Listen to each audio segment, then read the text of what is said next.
What up, my freaks? RuinusInsight here with part 8 of my Total War Warhammer 3 modded Khatep Immortal Empires campaign.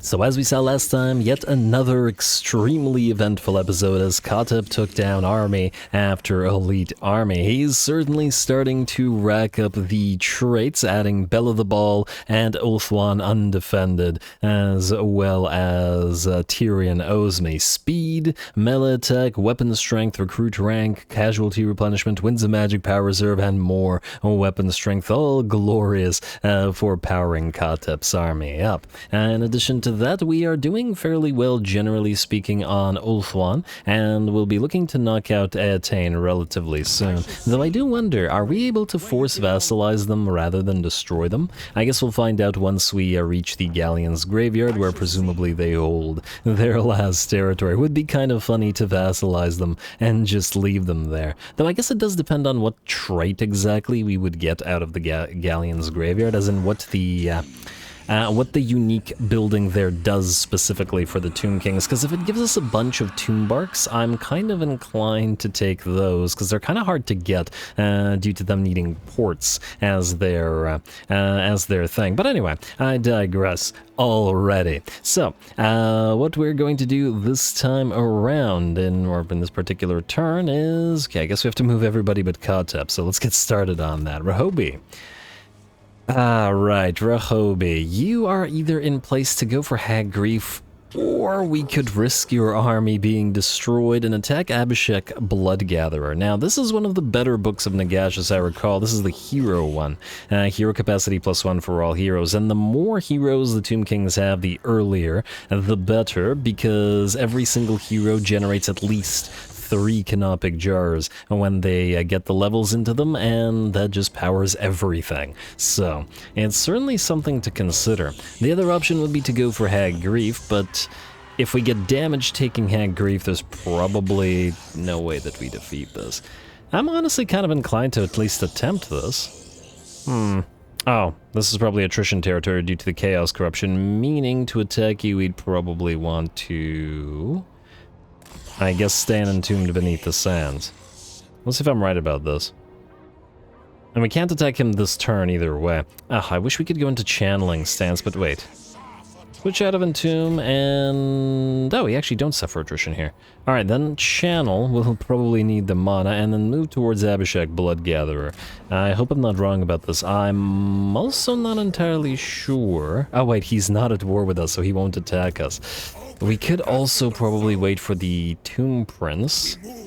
I really wish we could see what else was in his army, though, because there's some scary stuff in here, and clearly everything's going to be at super high ranks as well. And this army is rather weak right now, but generally speaking, I'm disinclined to say no to a good fight. Anyway, Ramaranef, for you and your Crocodile Legion and your Green Skulls, not quite complete as your army, because we need to replace the Tomb Scorpions with Hyro Titans, and possibly the Ushabti with Bone Giants, depending on how I'm feeling at that point, but you're certainly good enough to fight. Cat? Cat like meow, or cat like hat? I don't know. Anyway, the last move, alright, okay, we're nearly there. You're going up here, King Raprafos. Frankly, we have to swap some units around either way, and we have to ferry the Golden Host of Mahrak to Rahobi, who will be our Nehekara warrior man. And I guess we gotta get the...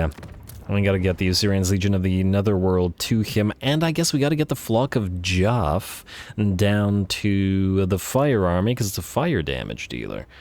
Yeah, lots of... Man, I love our armies are holding a bunch of stuff that should be held by other stuff, but oh well, not a big deal. No buildings to build unless I'm mistaken. Shrine of Kane will be up next turn, and we'll see if that'll be enough to vassalize Avalorn. And I believe, assuming that there's no Diplo to do... And by the looks of it, there is not. We could peace out with Hag Grief, but I think at this point it'll just piss off too many factions. And at the same time, we're fairly good in terms of money, so we can save that at least for now.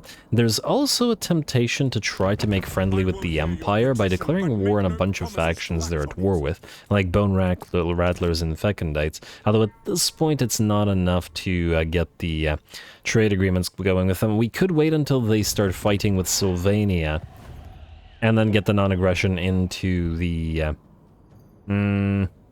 trade agreement. We'll see, I guess. At least the Empire doesn't hold any of the books, so unlike Huan and Luan, we won't be randomly attacking them. Outpost available with who? Ivres. I mean, we could build one at Shrine of Assyrian. They've lost their capital and have lost most of their territory, but Shrine of Assyrian should be reasonably safe. We could always move it later. Yeah, start the outpost. Why not? Why not? We are racking up the points there. We could also build the Chemian colony? Shouldn't it be Kemrian colony? But anyway. Odd. Odd considering this isn't an SFO thing, is it? Chemian district, Chemian outpost.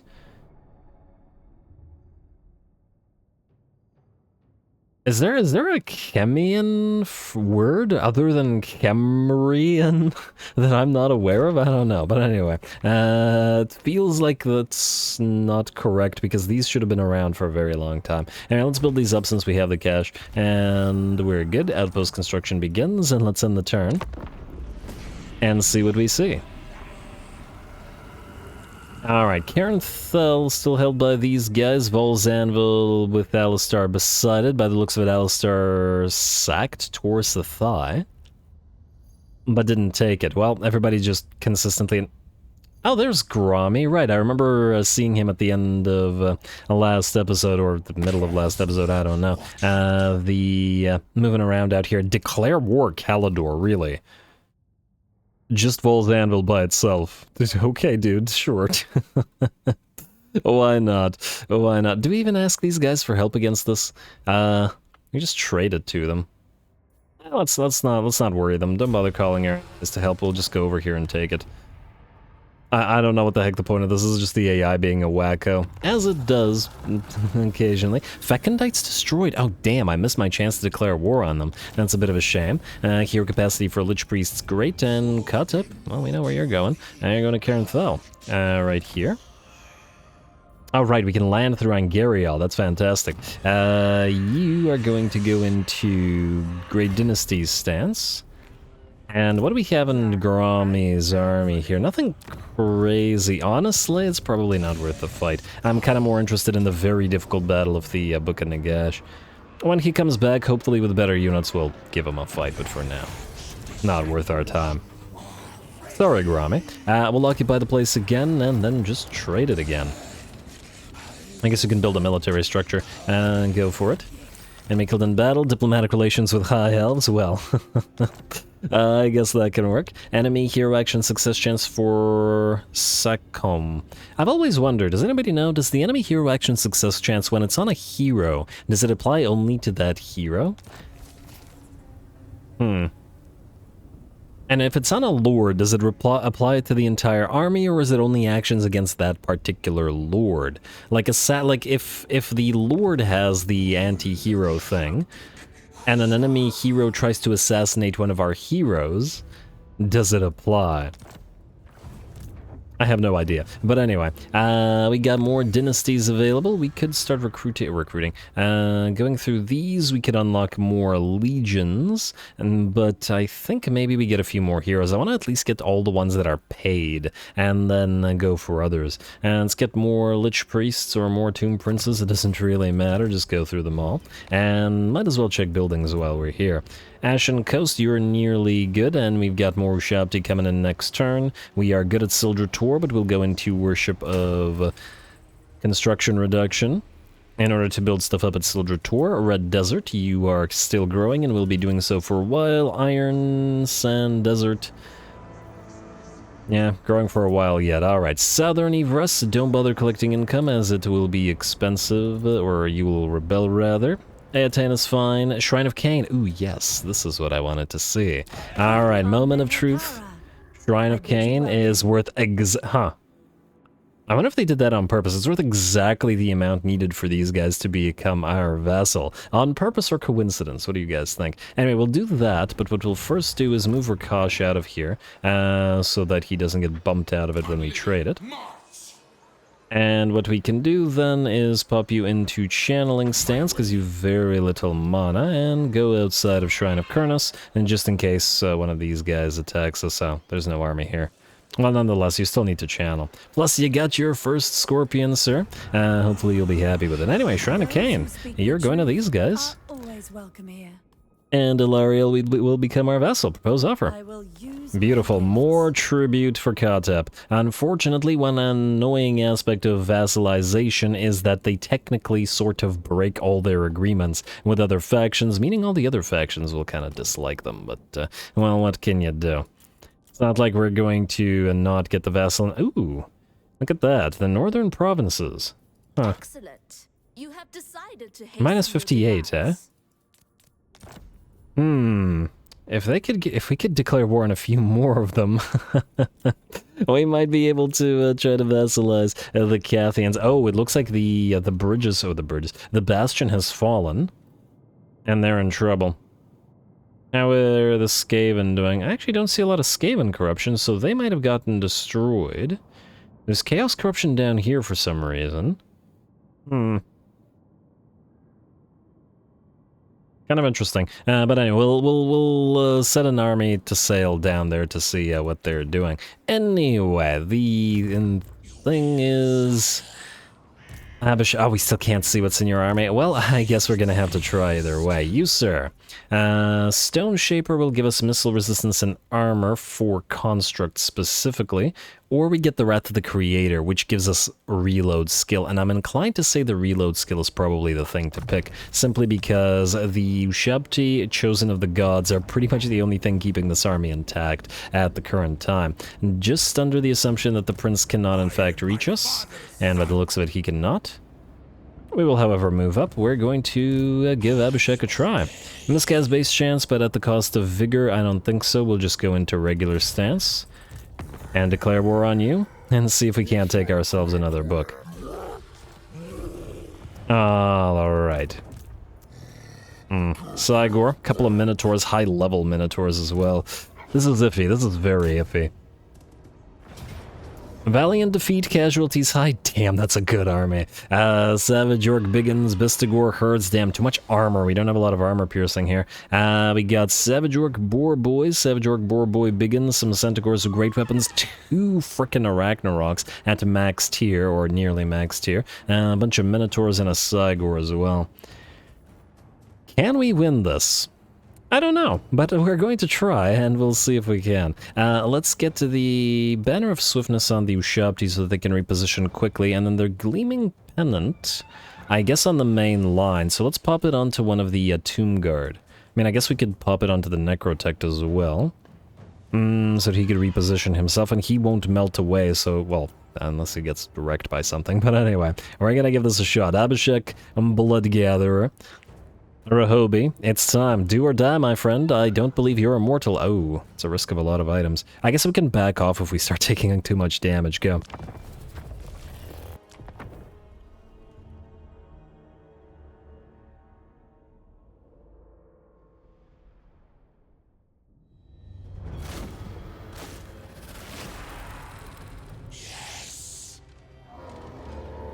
Alrighty, yes indeed. Here we go. This should be an absolutely glorious fight. I don't imagine we'll be able to do this without casualties at the very least, even if we do manage to pull it off, which is certainly up in the air.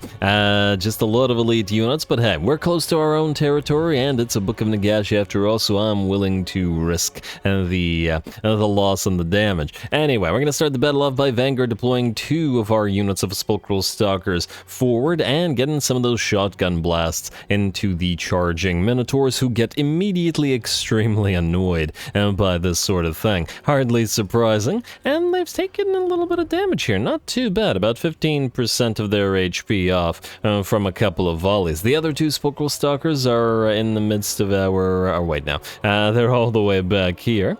We're going to send these guys back to our army, whereas these will be ready to move around and go after that enemy Cygor, as we have other things we need to do with our Screaming Skull Catapult, and our Chosen of the Gods then target it.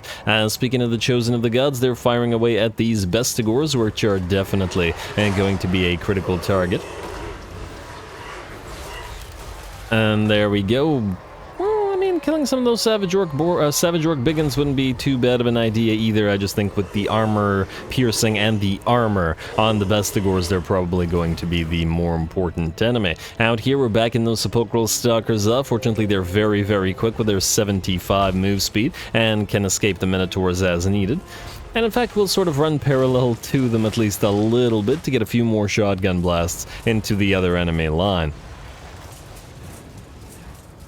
For a relatively slow army slash faction, the Tomb Kings certainly have a lot of units that benefit quite a lot from significant micro, like all the chariots and the horsemen and the Sepulchral Stalkers. Ooh, nice hit from that Cygor, though it looks like the Sepulchral Stalkers did manage to survive. It certainly did damage to them. Back here, we've got the enemy Minotaurs charging in, and we countercharge them with our units of Ushabti. Kind of an interesting matchup between the two, but we also do have Tomb Guard below or beneath the monsters fighting it out. Besides, while these guys are held up by the Ushabti, we can simply charge those Sepulchral Stalkers into their backs and start laying into them with our anti-large halberds. That said, the enemy has a similar idea, charging spiders led by an Arachnarok at the back of those Sepulchral Stalkers, and we're going to have to be careful about losing models there.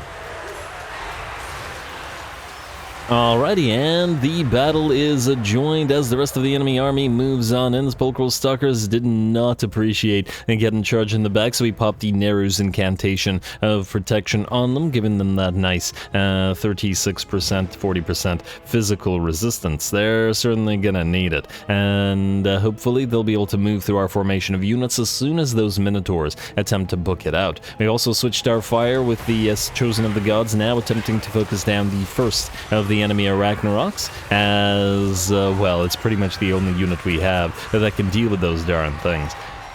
Fortunately, by the looks of it, they're doing pretty solid damage. The first of the Arachnaroks down to nearly half HP, and now that the enemy is engaged, our other fast movers, our 2 units of chariots, our Nehekara horsemen, and our 2 other units of Sepulchral Stalkers are getting ready to move in and flank the enemy. We just have to hold the rest of our line long enough for those guys to dish out the damage.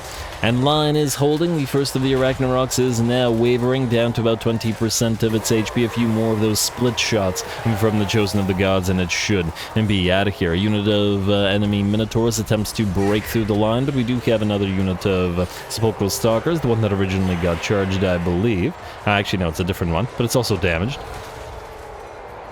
Getting ready to shoot at them.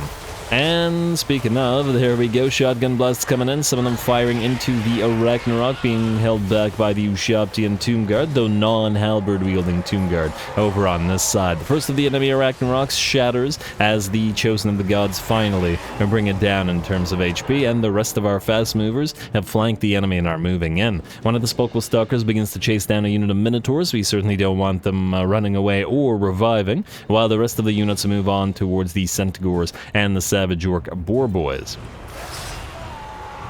And the Sepulchral Stalkers, like the Necropolis Knights, certainly make other cav look tiny by comparison. Gotta love all the additional height that the Necro Serpents give.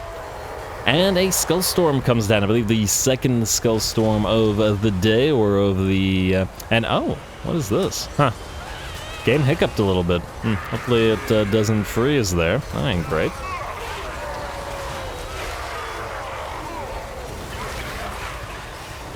Alright, no, still seems to be working. 'Twas a concern, but we're okay. Anyway, the Arachnarok Spider gets brought down with a few shotgun shots to the back, while the Chosen of the Gods continue focusing down the second one, which is down to about 68% HP. The Centaurs, the Bestigors, the Savage Orcs, and the Minotaurs have still not yet managed to break through our lines, though the unit count is getting lower on both sides. It's not a big old cohesive line on either side anymore, and it's devolved into sort of several mini skirmishes. Fortunately, with the Chosen of the Gods, we've been able to largely deal with the Arachnaroks as the second one breaks down. All of our fast movers have peeled away from each other and are beginning to chase other enemies around, make sure that they don't rally, and as best they can, we're hoping to chase them down and make sure that they're destroyed as well. Ushabti here are beginning to crumble away, having taken a lot of damage from those armor-piercing great axes of those besticores, but probably a few of the shotgun shots from our own unit hitting them. We're going to try to back them off through the Sepulchral Stalkers to safety and hope that Ushabti don't melt away. They've got 8 units to their numbers still, but they are crumbling. We just really want them to rally. Same thing is happening to these Tomb Guard, who are up at 23 units, but are also crumbling away. I'm going to try to activate a few heals if we can. We do have another Realm of Souls coming up, and to try to activate that as soon as we're able to, we're actually going to try to target one of our catapults, or our only catapult, our Screaming Skull, at our own units, specifically the Skeleton Spears, to try to preserve the other units that are crumbling away. Out here, the enemy Lord is still in the fight. Abash Blood Gatherer is also unbreakable, so we're just going to need to slowly whittle him down and just hope the rest of these guys don't melt away. Plus, enemies are coming back around, and the battle clearly isn't over. We still have ammunition, fortunately, on both the Chosen of the Gods and the Ushabti, who are doing work. Or not Ushabti, the Chosen of the Gods are Ushabti, and the Sepulchral Stalkers, some of which hold the line, the others of which use their shotgun blast. Once again, I love the Sepulchral Stalkers. Honestly, they're pretty much their only failing as a unit is that they're really fragile, but they got so many things going for them. And, is it gonna crash? Maybe? Well, that's not great. Well, the battle... Oh, no, it came back. What the heck? Alright, I think maybe my PC isn't able to handle something here. Not entirely sure what it is, but... oh, well. Anyway, looks like the rest of the enemy army has shattered and only Abash Blood Gatherer remains in the fight. We do still have to kill him off, however. So, the Necrotech's gonna move in and start whipping away at him, though with a relatively low amount of HP. This is probably a fairly dangerous proposition. And, oh wow, 2 hits. And the Necrotech is almost dead. We're gonna back him off. He's also crumbling, just as the Ushabti and the Tomb Guard here are. They're still just standing here, crumbling away. 8 Ushabti now down to 7. Be really annoying to have to re-recruit them after all. They take 2 turns to recruit. I guess so do the Tomb Guard as well, but, well, what can you do? In the meantime, the halberd-wielding Tomb Guards still continue to fight. We even send in the Ushabti with Great Bow a little bit. They just absorb a few hits. Ushabti with Great Bow are pretty terrible in melee, but... we don't want this guy to force Tomb Guard to crumble, or more Tomb Guard to crumble. At the very least, the Tomb Guard with halberds have armor-piercing damage, but only 32 weapon strength, which is really low. We've seen the Nehekara warriors and several of the other units have like 50 weapon strength, 60 weapon strength, that kind of thing, so it's almost surprising that the Tomb Guard, which are a more elite unit, have such low weapon strength. Which is probably explaining why it's taken them so long to deal with Abhishek, though he only has 33 melee defense as well. It's just because these guys have only 33 melee attack and low weapon strength. But all good. They're designed to hold the line and hold the line. They did, which was our constructs that mostly did the damage. And there we go, our Screaming Skull catapults still fire away at our own units. Just one more shot, and hopefully the Realm of Souls will activate. Maybe we'll leave these Ushabti to survive. Oh, one of the units by the looks of it melted away. I guess, yeah, one of the Tomb Guard is now melted. And, well, but it looks like this Tomb Guard will survive. Not entirely sure about the Ushabti, but we do have to give chase to the enemy as best we can, until we can. But we can do it off screen. There we go. And more importantly, that is another Book of Nagash to our name.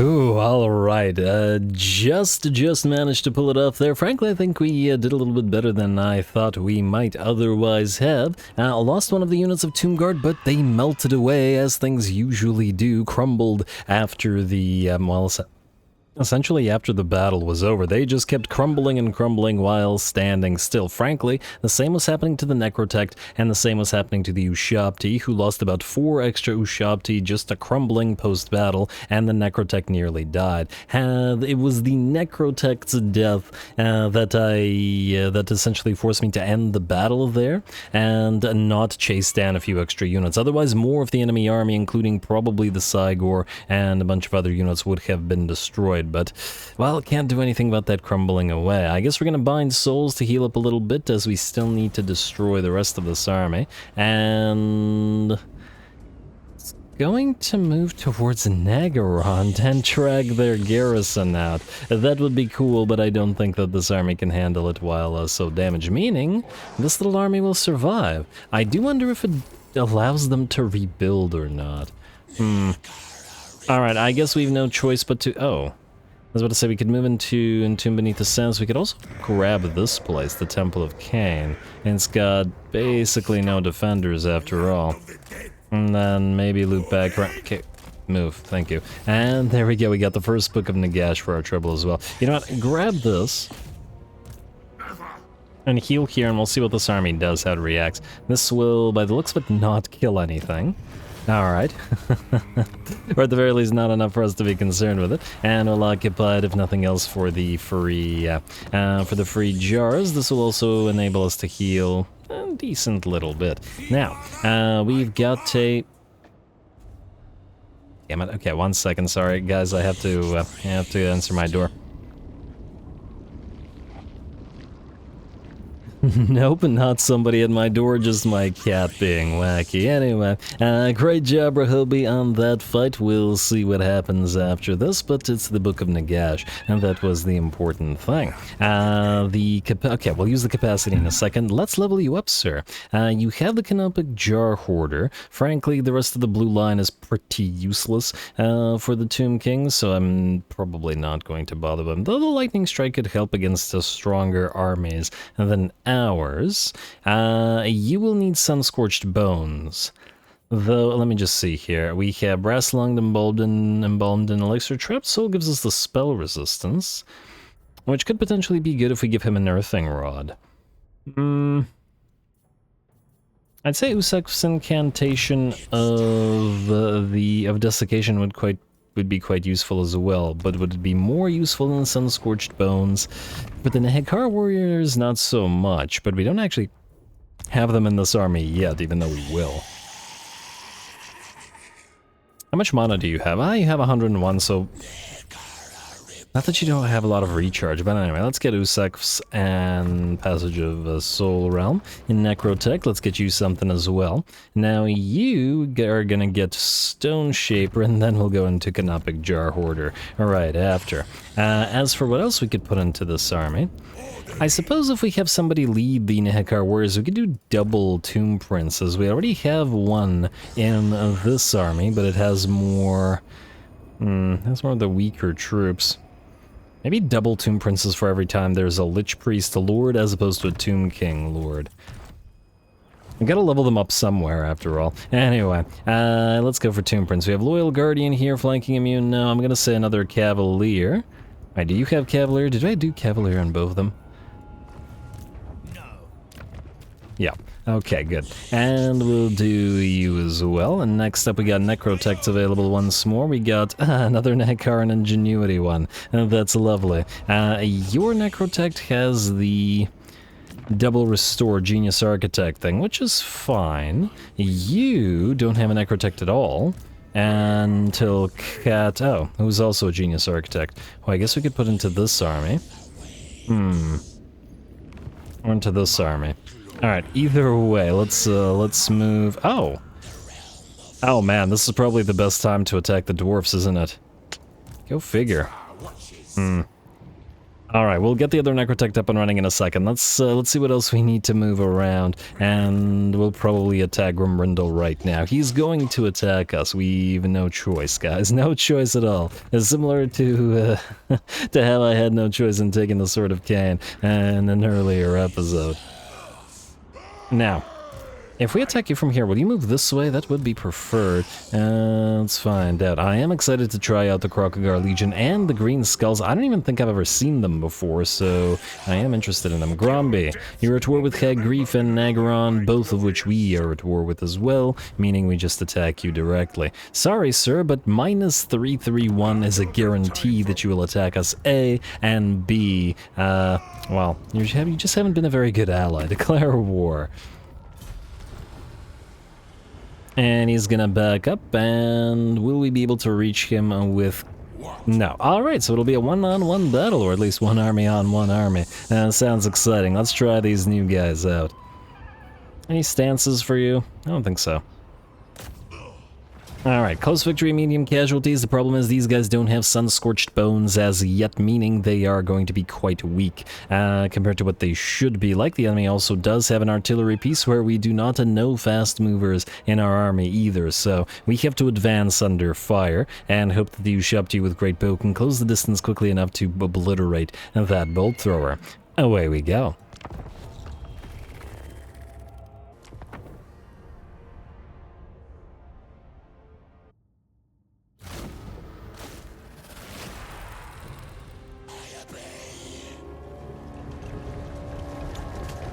Alright, here we go. Exciting times. Time to try out some new units. First, we have the Krokagar Legion, our fire-applying or fire damage-dealing skeleton archers, who look pretty darn decent. I'm kind of forgetting how the regular skeleton archers look. I don't think they have the sort of robes or whatever. Do they?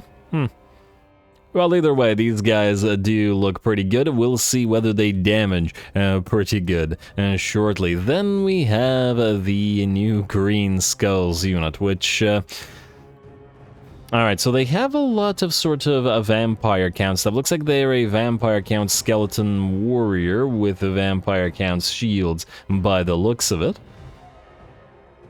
Frankly, the ghost heads on the skeleton bodies look a little bit silly, but at least they're easy to see from the background, and I want to see how well they can perform. Plus, they apply that searing flame, causing weakness to fire damage and reducing enemy armor, thereby further increasing the power of the Krokagar Legion. On top of that, we've got scorpions for days now. And they're going to skitter their way forward.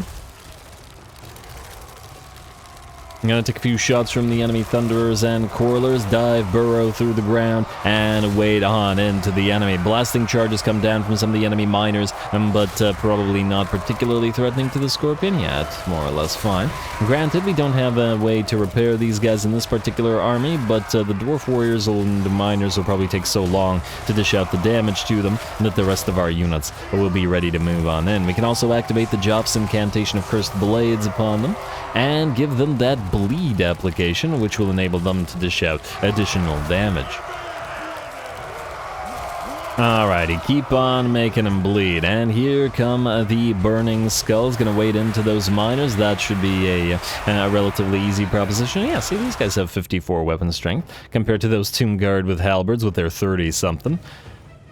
Damn, poor Tomb Guard. Hopefully, with veterancy, they get a little bit up there.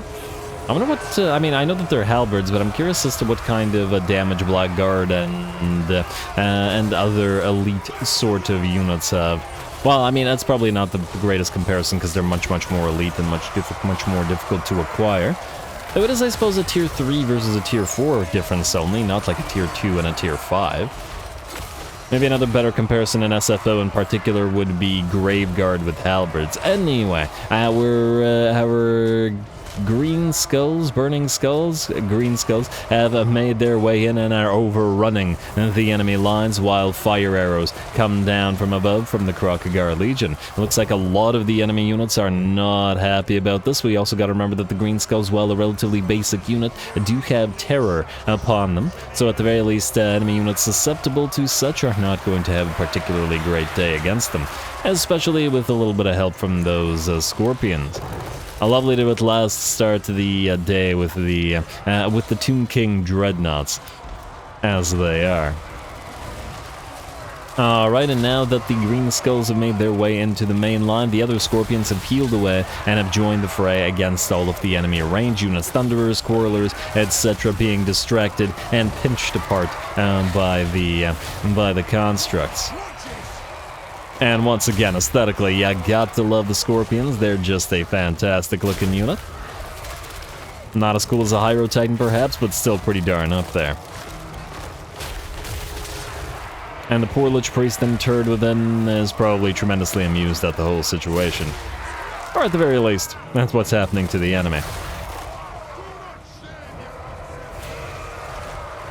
Alright, keep on pinching away. More of our archers moving in. Gotta love those fire arrows on them. Green skulls have now forced a lot of the enemy units away, and the enemy lord has been defeated as well, with the balance of power dropping to about 90% in our favor. Out here, an enemy unit of Quarrelers got ripped apart by the Ushabti with Great Bow, who have 51 and 44 kills, and which ain't too bad. Starting to finally get Ushabti with Great Bow, which are once again monstrously effective units, and can't wait for a few more. One last volley of the blasting charges from the miners onto the green skulls, but they are, well, they are both used to fire and probably have a little bit of PTSD about it. But they gotta get more used to it, as they will always have fire arrows raining down from above due to being sort of attached at the hip to the Krokagar Legion. Anyway, with that, the enemy army shatters and the first battle against Grombrindal's forces goes our way. He really shouldn't have betrayed us. I was not only earlier willing to keep him around, but give him a ton of territory up north. But, well, what can you do now? I guess the Heralds of Ariel and whoever are gonna get it instead.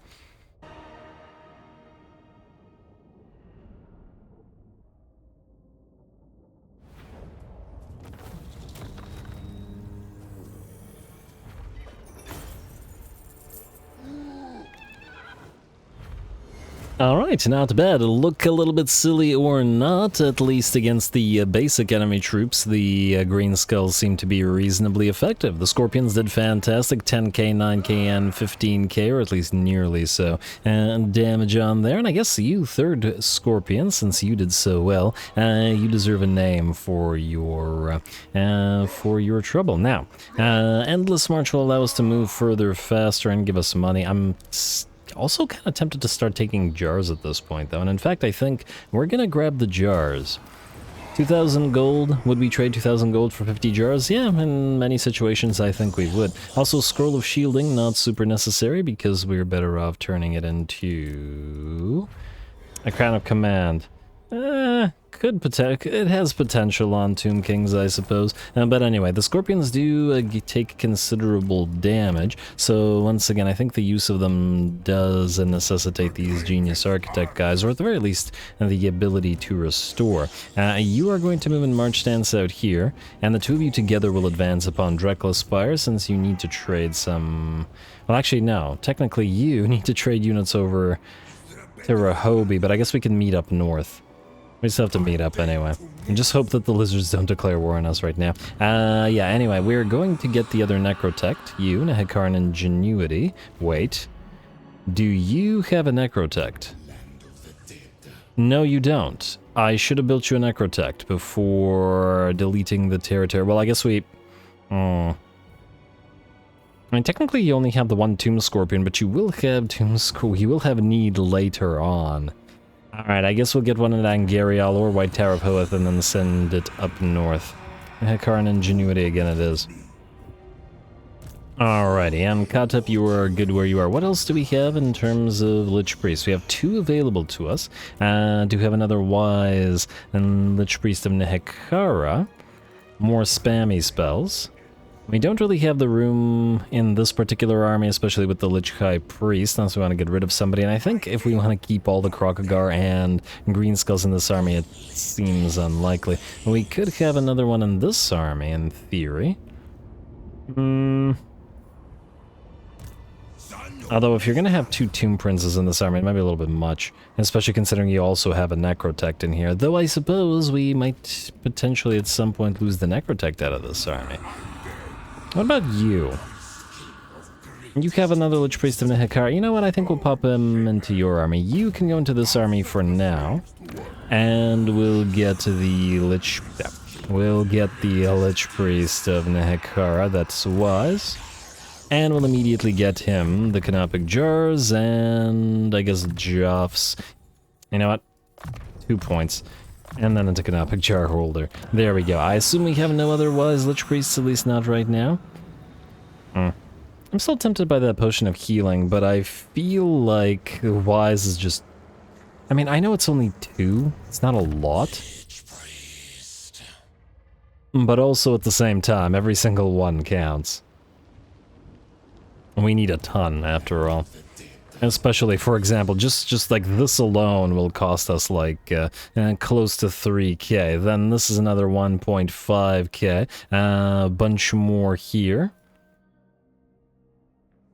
So we'll need like 6k just for the various techs without even considering the massive costs of awakening new dynasties or even forging items or getting new heroes on the field. So it's expensive is what I'm getting at, and we'll need to make use of them in whatever way we can. I guess we could mill through some of these, like you. Although I do like the idea of the Mortuary Cultist on... Wait, not the Mortuary Cultist. Penitent, a Divisor. There's one, I think, that increases cast range. And the thing I like about that one is that, well, increased cast range will give us, well, increased cast range. And targeting range for spells, Advisor. It also gives Frenzy for the Lord. I just wish you weren't a Lure of Light. Although for the SF army... Wait. You're gonna lead the SF army, right? You have a Lich Priest of Nehek. You know what? You could do a... you could do a Lich Priest of Light to slow the enemy down. And thus have an Advisor. Targeting range. I was hoping this on the death spells, but bigger range of Net of Amontok might also be quite nice as well. Yeah, let's do it. Advisor. And then you will have 2 Lich Priests then. And at least 1 Necrotect. Alright, just getting all those heroes in there now. You can triple up on the Canopic Jar. You know what? No. 1 point in Faw's protection and then double up on the Canopic Jar Holder. And you can keep leveling. Alright, and I believe that's all of our hero capacity. Yes, they're all on field now. And we'll get more later. Now, do we need to do anything else this turn? I did the building, did I not? I guess we took the... we took this territory. I'm not entirely sure that we're going to keep it, but for now, deal with it. Alright, assuming that there is no diplomacy, and I expect there shouldn't be. Dim Sun's Broken Axe, Nagaron. Damn, Nagaron really wants peace. But not so much that they're willing to become a vassal, so I don't think so. And Hag Grief, what about you?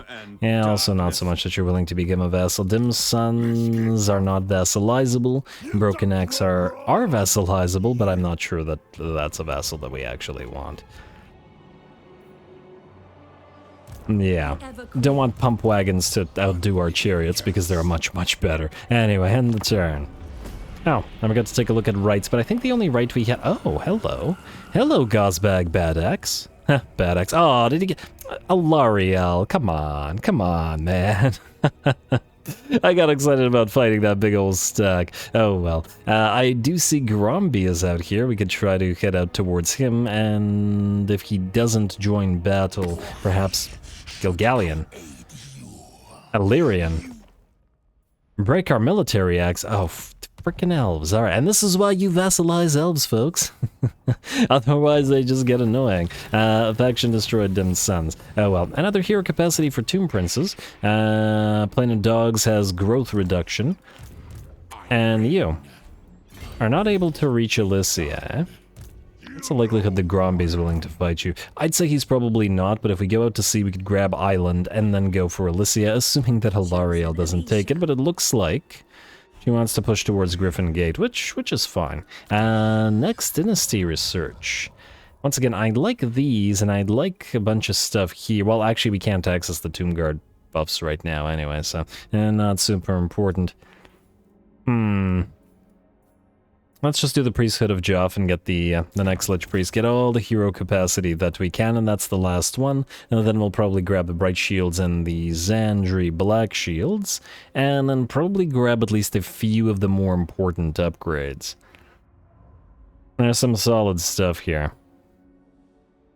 Pretty much a 20% power up in terms of range damage on the Skeletal Archers. There's significant power ups for the Nehekara Warriors. Solid power up for the Sepulchral Stalkers. And some good stuff. Yeah. Alrighty, we'll deal with it in a bit. Khatep. Now that okay, where did he send you? Wasn't Alistar here? I guess we should move back to Volzanvil and grab that, or to Tower of Lysaean and grab that. And Gilgallion, I notice you've taken the Shrine of Loak. We do still have other agreements with you, though. Meaning we'll ignore you for now. But we'll see. And, oh, wow, Khatep, you can move far as heck. Oh, you still have Endless March, don't you? 5 more turns, but damn. I didn't expect you'd be able to go all the way to Tower of Lysaean, but I'm not complaining. Away you go. Very nice. And, oh, no. Oh, freaking heck. Alistar's right there. Ain't no way he's fighting us, though. So we're gonna pop Khatep into ambush. And I guess move him right in front of Alistar. Although if we do that, he might attack Lothern, and I'd rather keep it leveling. Alright, stay right here. Oh man, I got so excited about being able to immediately move to Lysaean, but oh well. Carenthel, we can, I guess, upgrade. I should have upgraded it while... Khatep was there to reduce the time and the stuff, but whatever. All good. Khatep, you're good where you are. Rakash. Alright, I guess you're going to try to head... Is this a cliffside? I think it's a cliffside.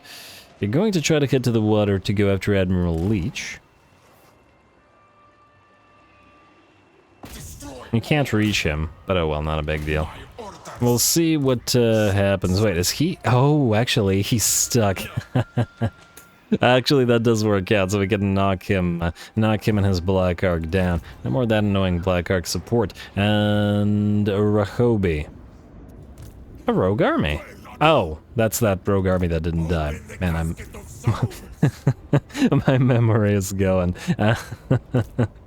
Oh, alright. You. I would like you to... I guess stay in Great Dynasty stance. If we leave our own territory, it won't heal as much, but I don't see what we can do about it. Go into this stance. Then delete one of the chariots, the weaker chair, with the Skeleton Archer chariot, I guess. I actually like that better than these 2 chariots, but I don't like how we only have 1 here. And then pop both Tomb Princes in your stack, and start leveling them until they have Khatep Jarholder. And a 1, and a 2. Alright, they'll be your fighters. You don't have to go into melee yourself. You... increase mobility first, then Khatep Jarholder. Damn it. There's always so many points to assign to everybody. Remerenef. You and King Oroprafas are going to move towards Drekla Spire. And you're going to move together while you're at it. And just gotta push up towards the Altar of Ultimate Darkness, and then we can... No, we don't need to fight that, or at least we shouldn't, in theory, need to fight that. Hopefully the game doesn't have other ideas. You're gonna go into channeling stance and go right to there outside of Drekla. And... really, still medium casualties. I don't like that. I mean... I guess in theory we haven't seen the Deepwood Scouts yet. Let me just see here. What does Eldar Spire look like compared to Drekla? Oh, Drekla's a minor settlement, that's why. I guess we can auto-resolve Eldar Spire and maybe fight this just for fun and seeing the Wood Elves help us out a little bit. Why not? We'll fight it in a bit. Let's move everybody else around. You, sir, we're hunting the Crown, which is all the way over here now. Prehotatan, you're supposed to join these guys, but just can't reach him. Alright, and then I saw another guy somewhere. Meshep, who are you? Where are you? All the way down here. Oh, you're the Lich Priest of... I don't know why I summoned you down here instead of up here. I did say my brain's going. Anyway, Titan Peaks. Silver Tor will upgrade you to Mortiferous Sanctuary, and I guess we gotta go for growth here. I mean, we could go for a Pyramidion instead, and then immediately replace the Sanctuary with the other growth building, but they cost us Canopic Jars per turn. I don't think we're ready for it yet. We will be eventually, but we're not there now. We'll just go with the regular growth and just speed it up as fast as we can. I think one more turn of reductions... Actually, it's honestly probably not that big of a save, because these are cheap buildings, so I think for now... Briefly return to Worship of Asaph and then go back into growth. Alright, Ashen Coast, you are fine as you are and keep on growing. Cleric Spire, still keep on growing as well. Iron Sand Desert, yeah, you got growth coming in. Eotain is fine, and Black Flood. Do we bother upgrading you? Not so sure. Well, go for the Obelisk for now. Upgrade it, and we'll see. We'll see whether we keep it. We definitely want to buffer against chaos and all this stuff, and I really don't want to deal with all the yellow territory. It's not really as needed with the Tomb Kings, because, well, the way their faction works in general, their factions work in general, making the money eventually irrelevant. Meaning for us, it's not a big deal. Although some of the landmarks are solid, I just don't know whether we want to just sort of wait around for them to be built up. Anyway, Khatep, I don't know why I clicked you when it's these guys who are going to fight this little minor settlement battle, so fight you shall, away you go. Tomb Kings and Wood Elves, let's see how you do.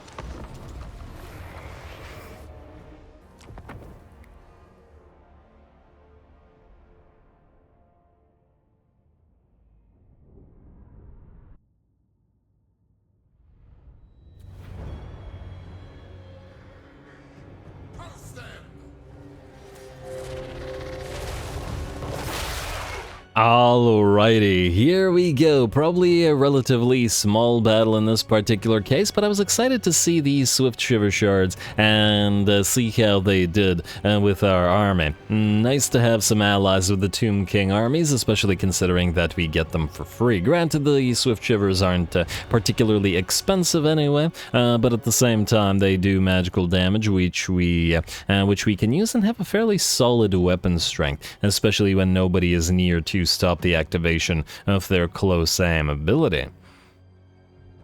Wait, no, not close aim ability. They...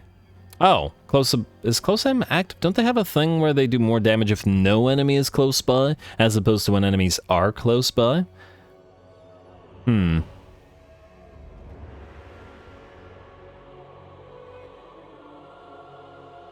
Enemy presence and ability range.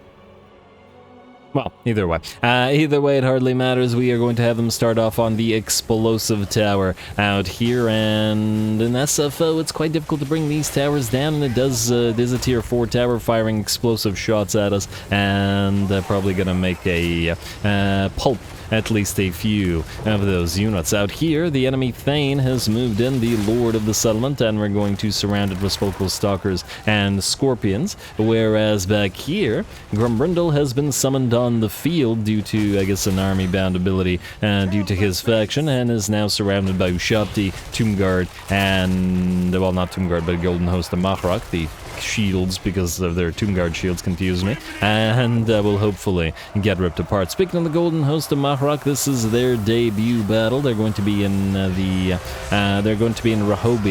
the Lich Priest's army, but we can see how well they do here. Shield and Kopesh. Let's see what they can do. And they look pretty solid. They've got 80 armor, they need a little bit higher stats, but those will rise as they get somebody with some Scorched Bones in the red line to actually buff them. They've also managed to sort of blob the enemy up with a nice sort of open center, allowing some of our Spokal Stalkers to shotgun blast right through the enemy formation. Probably could have moved the Spokal Stalkers a little bit closer, but by the looks of it, they're doing pretty well here. There we go, a little bit of sort of Imperial tactics. Nice. And in fact, we're going to try to move that along a little bit further by moving in the other unit of Golden Host of Mahrak away as well. Grombrindal is unsummoned, I believe. Yes, indeed he is, though he was running low in HP as well. Now I'm getting support from those Swift Shiver Shards. And I do believe the Thane is down as well, so our Scorpions can move in to join the Golden Host of Mahrak. Similar to the Sepulchral Stalkers, we can fire down the middle, the open sort of opening in the enemy line with those Swift Shiver Shards. So it does look like the enemy realized what we were doing and charged at the Sepulchral Stalkers. Not entirely sure that's going to go too well for him anyway. Dwarves don't seem to be too happy about this whole situation, but, well, what can you do? A little bit too busy to write grudges about this. Especially since this particular faction will probably be wiped out in relatively short order. Anyway, looks like the unit of Longbeards here that charged down is in pretty bad shape as well. We're going to have to be careful about damaging our own units with those Swift Shiver Shards. And at the same time, we've got our Nehekara Horsemen who have peeled away from the rest of the army, moving around like this, and are heading towards some Quarrelers with great weapons. They weren't actually looking to hunt them down, but rather this unit of Grudge Throwers, what these guys will do. I am kind of interested, in fact, how well the Nehekara Horsemen can handle a unit of Quarrelers with great weapons. And there we go, charging on into them from two sides. And it looks like the dwarves do get crushed, but at the same time, they're Quarrelers with great weapons, so they can certainly fight in melee. At 33-36 melee attack and defense and 80 armor. And they can probably dish out decent damage. And by the looks of it, these Nehekara horsemen at least have lost about 30% of their HP so far. And back here, the enemy Longbeards and Dwarf Warriors are still holding, but they can only hold for so long. And if nothing else, the Wood Elves and, well, I guess elves in general, should be pretty darn happy about this whole situation. I love seeing those Scorpions interspersed among our lines as well. And we do got a fair number of them in this particular army. Granted, a lot of them are going to be transferred to King Rakash as our Scorpion army leader. But for now, these two armies will be able to make some decent use out of them.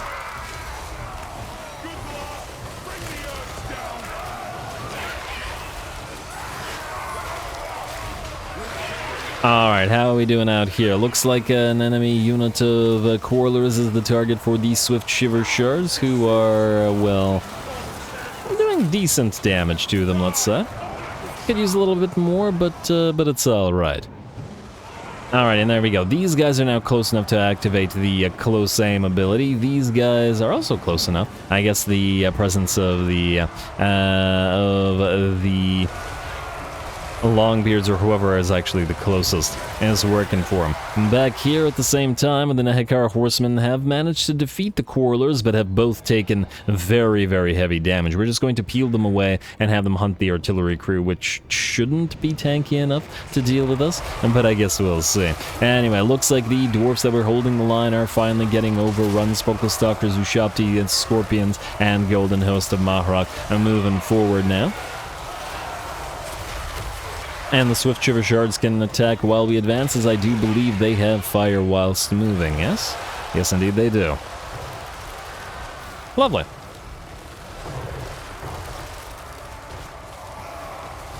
Alrighty, and with that, it looks like almost all the enemy army, or the enemy main line, is shattered, or at the very least the ones that are attempting to hold back the tide are shattered. The Nehekara Horsemen have found the Grudge Throwers and should be able to rip them apart, and the only thing left on the map should be one single unit of healthy Quarrelers. Frankly, kind of surprising that the entire enemy army basically shattered and or routed, and that Quarreler unit stands strong, but it probably won't do so for long.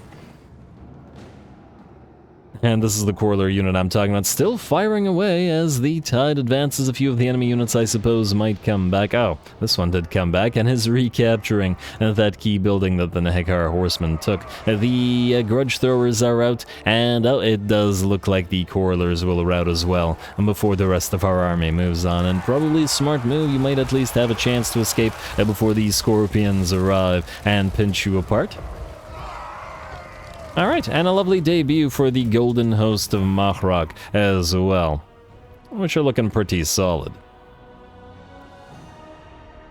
I do feel like they look more like Tomb Guard than they do look like Nehekara warriors, and once again, I'm just wishing we could have a few more of those. Though, I mean, since we get 4, it's not so bad, but considering how much more tanky they are than the regular Nehekara warriors, it'll be nice to have them as a sort of different unit. Anyway, this is a victory for us. Lovely.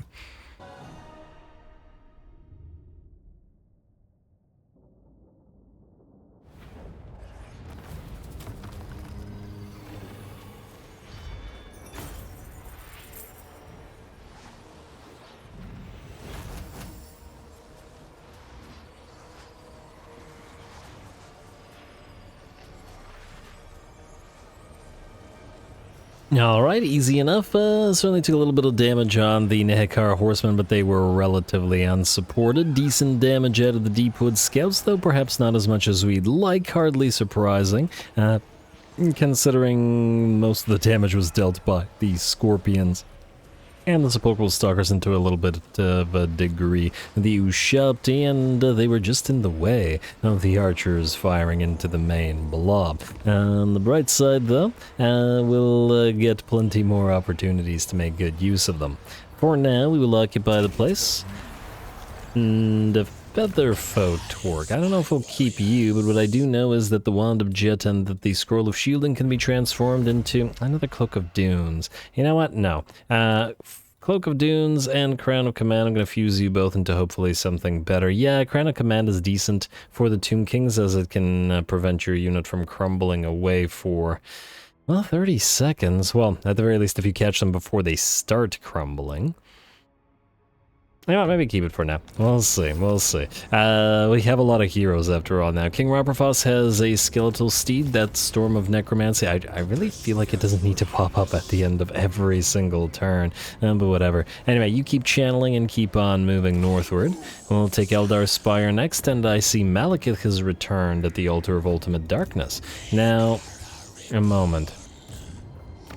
You give Frenzy to the Lord, meaning, if we get to you killing Malekith, you'll get Frenzy as a reward, but you don't need it. Or at least you won't if we put and we were going to put this into your army, but I suppose we could have somebody else kill off Malekith and get our Frenzy there, though at the same time it won't be useful on a Lich High Priest Lord, so, well, whatever. Either way, I believe we are good. Dreckless Spire is ours, and, this will allow us to rebuild a Tomb Guard if we wanted, though it'll take 2 turns to build it here, and frankly, 2 turns is a bit steep. Alright, now. One of these armies will most likely move to re-up some stuff.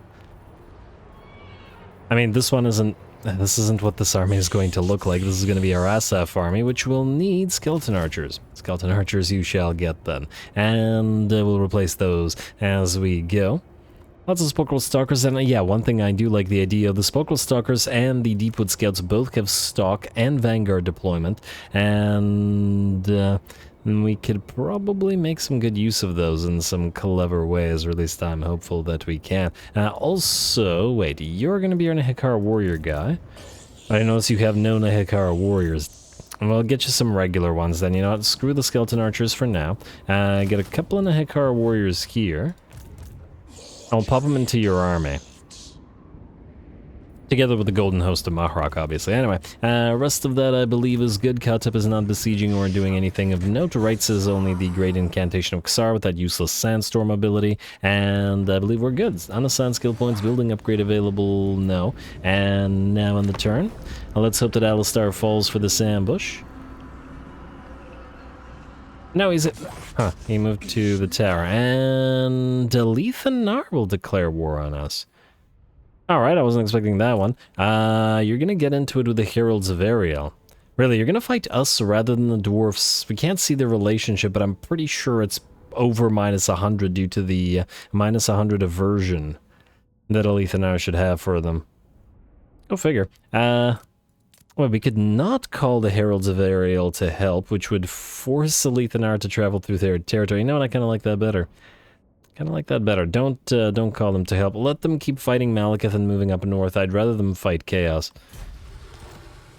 Maybe if we give a settlement to Alethanar, he'll chill out.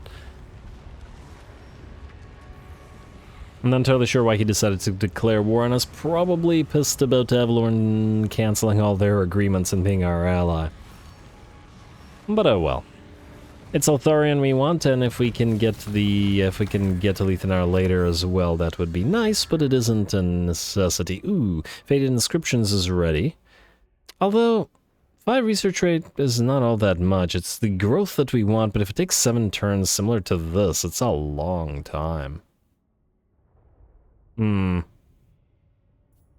this at least has a research rate. This, well, 10 research rate, double as much, and lots of construction time reduction for ancient kingdom buildings, which is quite interesting as well. Essentially get all these, and then we'll have all the ancient kingdom stuff up and running. We're out of capacities now, so we do have to actually pick techs that we're doing. We could also ignore this for now and start moving into these, which will eventually lead to another army capacity via the Heralds Empowered. And nice global recruitment capacity buffs, which would be really nice because it would enable us to recruit far away from where we are. And that would just be swell. We also have the ability to wake Khatep here. Or Wakaf, but wait, we want to get Lamazash for the Ushabti capacity. That said, for now it's not the most critical thing. I think let's upgrade a few units. Take a few turns. We haven't really been upgrading units, to be fair. We've been fighting with them at their lowest level the entire time. Khatep, I probably should have gotten you some more troops or another hero.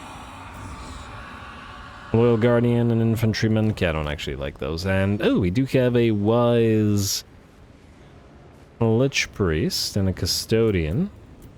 Otherwise, a Hekara one. Could pop him into Khatep's army and get him levels.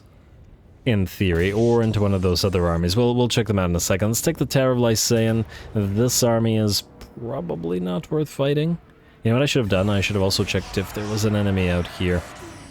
What do we got out here? Well, nothing. Be'lakor is still here. This guy will probably declare war on us, but we're going to let him just slowly break the agreements because, well, when the important agreements are broken, when they are all broken, rather, and then we'll attack Gromby. Did you land? No, you did not. Alright, we have time for one more quick fight against Gromby himself, even though it's not much of a, it's not much of an army, but I think it's still worth our time. He's gonna run, or swim, or boat away, and that's definitely not gonna be far enough, so we'll hit him here. And Pyrrhic victory. Yeah, I mean, dwarves, fairly tough. Let's get you, Syrian's Legion, the Razor Stanner, and the Banner of Swiftness on, I guess, the single Tomb Scorpion. Strider will help it be even more annoying than it already is. Now, the big annoyance here will be those Iron Drakes. I mean, decent amount of range generally, but Iron Drakes, Pyrrhic victory, and of course Gromby himself is going to be a toughie to bring down. Let's see if we can manage. Go.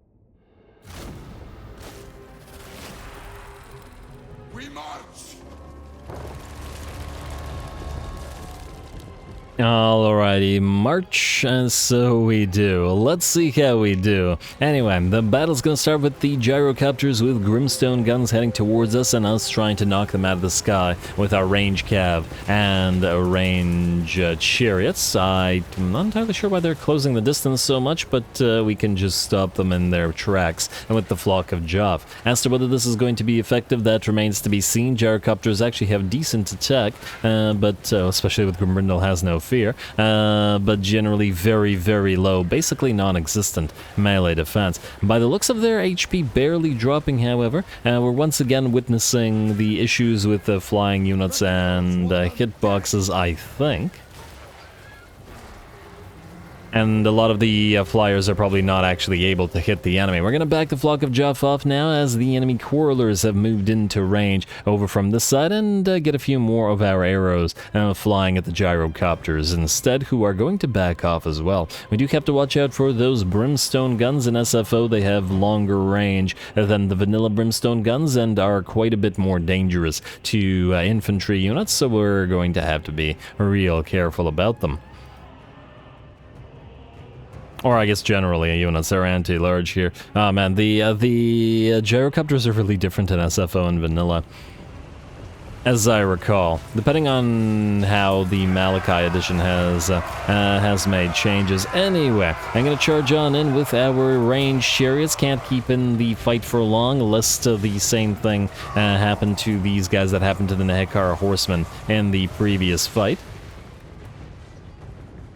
And they take too much damage, but a couple of charges into those correlers shouldn't go amiss. Out here, a unit of hammerers is moving uphill towards us, where we've deployed most of our army. And while our best unit is our unit of Assyrian's Legion of the Netherworld, we will not be sending them at the hammerers, because the hammerers have magical damage, and the ethereal units would then lose their greatest strength. Not to worry, our regular Tomb Guard should be able to hold the hammerers back at the very least. Love the ones with the death masks. But holding them back doesn't necessarily mean doing damage, as once again, only 38 melee attack and relatively low weapon strength as well, especially compared to the hammers. Ooh, looks like, was that a shot from those gyrocopters brimstone guns? Indeed it is. They are firing down upon the skeleton archers and are starting to do plenty of damage already. 40 kills to their name. We're going to have to back these guys up, lest they lose too many of their units and switch all the rest of our archers to targeting them. And back here, we used our regular unit of Nehekara warriors to flank the enemy, and they're going to start into combat with some dwarf warriors, or at the very least pin them in place, while the Assyrians' Legion of the Netherworld rush them and start ripping them apart from the back. Especially with that Razor Standard, these guys are up to 61 weapon strength, and with 54 magical melee attack are pretty darn solid. Out here, our Lord is attempting to fight Grombrindal together with the Tomb Scorpion, but this isn't the summoned version of Grombrindal, it's the real deal, and we certainly don't want to have King Rakash take too much damage. Fortunately, he was able to attempt that because he had these healing potion on him, and he will recover most of his HP. We do have to watch out for the Scorpion getting hit by Gromby as well, but at least it's got that burrowing animation and then can dish out damage, roll over the enemy, and just generally be a menace, disrupting their formation as we fight. Looks like the first of our Realm of Souls is actually active. Generally been fairly hard to get this thing going. I believe we can credit this to the activation from our Lich Priest, which had that Summon Skeleton Warriors ability, which died or desummoned themselves, and then immediately allowed for the Realm of Souls to come up. Great. Yeah, it's certainly a reason to keep Lich Priests in armies. Makes me feel like we should probably have 2 Lich Priests in every single force just for the help with the Realm of Souls, because, let's face it, Tomb Kings don't heal anywhere nearly as well as Vampire cans. If you're used to that type of healing and you go into the Tomb Kings assuming that that's the kind of healing you'll get, it's not going to be anywhere close. Which makes it feel pretty dangerous sometimes. But anyway, it looks like the Flock of Jeff were able to hold the biggest threat on the field. The enemy units of Iron Drakes with flamethrowers down until the rest of our fast movers moved on in. With the arrival of the Nehekar warriors and the Assyrians' Legion of the Netherworld, the Quarrelers and such that were holding back the tide of fast movers are pretty much out. The enemy hammerers are done for as well, with one of the Lich Priests chasing them down, and just to actually be able to, or just to prevent them from rallying, while we hunt down the rest of the dwarves here. Feels like neither of the factions here is fighting in a particularly friendly location to them. We're neither in desert nor in mountains, just near an elven city. And Grombrindal is unbreakable, so he will keep fighting even where the rest of his force gets run down. I guess we can watch him fight at least a little bit, as there's nothing else to see as we simply chase down the rest of his forces. Not that we really need to, since he's already moved away. Anything that's shattered will be destroyed. We just gotta shatter Grombrindal himself. Alright, and how's his kill count looking? He's got 41 kills to his name after fighting for pretty much the entire battle.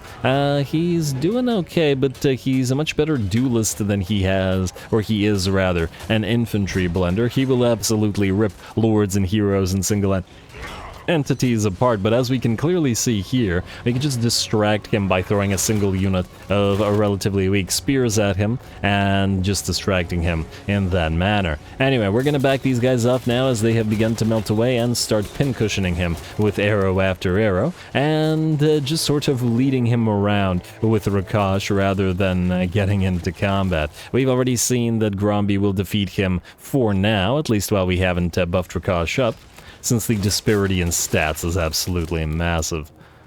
Yeah, look at all that red. The only thing Rakash has on him right now is speed. And actually, if Rakash wasn't mounted, if he was on foot, Grombrindal would be faster too, so yeah. No need for that. Anyway, the arrows keep on coming down. He's getting hit with plenty of them, but because they're non-armor piercing regular skeleton archer arrows, they're barely doing anything to him. Most of them just exploding upon his armor into sparks, which is a lovely little effect. Well, keep it up. He can't catch him. He only has one choice, and that's to actually rush the skeleton archers and attempt to do damage. Otherwise, he's going to die, well, at death by 1,000 cuts here. Probably actually a lot more than 1,000, because that's a lot of arrows that he's tanking. Also, he doesn't wear a helmet, well, his skull's probably as thick as steel, so the arrows are just exploding harmlessly against his skull in the same way that they are against his armor, or at least relatively harmlessly. Down to 800 HP now, and man, he's taken a lot of arrows, and has finally gotten irritated enough by the archers to actually charge towards them, and just as Rakash moves in and delivers the final blow. There we go, down goes Gromby, and Rakash takes the win. Beautiful. Kind of what I would expect from a follower of Sokth and the whole Scorpion theme.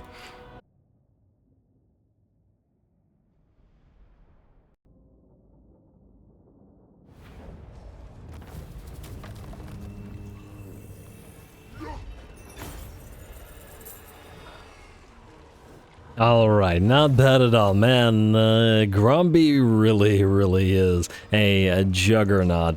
Difficult to bring down, but at the end of the day we did manage to. A little bit of a cheap shot from King Rakash at the end there, but after that pin cushioning that Gromby got, but hey, a win is a win. Anyway, yeah, I do wish that the Scorpion hadn't gotten so hurt, but without the restore from a Necrotect, it's, well, fairly likely. I feel like we should replenish just in case we are in range of the Slaneshi, so who knows. And speed plus 10% for all units in army. Oh my, that actually combines nicely with Rakash, or not Rakash, Nakari's defeat trait, eh? Certainly worth considering. Certainly worth considering. We may or may not hit Elysia. Oh, the Mirror Guard would be very difficult to bring down, and frankly, it's got a decent garrison considering how hurt we are. Though on the other hand, we might just do it because we can. And then obviously the same thing with Alistar in this particular army. I guess maybe we should auto-resolve it. I mean, it's too basic. It'll get obliterated by the caskets. Let's just hope that it doesn't do so much damage to us that it, well, that it is not good. Oh my, leave the Sphinx alone, how dare you. How dare you, that really hurt. But we did get a glittering scales out of it, so can't say no to that. And the Sphinx will heal up in the 2 turns it takes us to get to Val's Anvil, but still, probably should have done that one between the episodes. Speaking of between the episodes, folks, we're obviously out of time, and I'm going to call the episode here. Next time we advance to Kaldor, then before looping back around, gotta take the donut and then give away the donut for these vassals. Once again, gotta remember, tribute is really great. For the Tomb Kings, we don't have to worry about holding annoying territories, plus they can just keep pumping us full of cash. Plus, later on, it'll essentially enable us to not collect income in certain territories, allowing them to grow faster and not having to worry about getting these mortiferous sanctuaries, control buildings up everywhere, which is important because Tomb Kings have absolutely no other way to gain control via building than the engraved walls and the mortiferous sanctuaries, and the issue with this is that this is only for control at max level. For example, the tier 5 control building for the High Elves is a plus 10 control in a single capital territory, and yeah. Otherwise, control will be too much of an issue. It's the reason why we had to give up the Sword of Kane, because the -5 control was just not something that we as Tomb Kings right now, or possibly even late game, could easily deal with. Anyway, we're at 4 out of 8 Books of Nagash now, certainly on the way to Kurun, which is why we'll take it this way around, moving through Nakari's territories until we can loop here and towards it, but also keep an eye on where the crown is located, as... well, I also like to know who actually has it. Is it still the Tallyman? Can you see that far? Oh, no, you can't quite see that far. But anyway, we'll keep an eye on it. But at the end of the day, it's the Books of Nagash we want, and Kurun is the target. Anyway, stay tuned for more Tomb King / Khatep. Don't forget to leave those likes and comments below, especially the threshold, which is at 400 likes and 60 comments for this. All glory to the algorithm. Thanks for watching.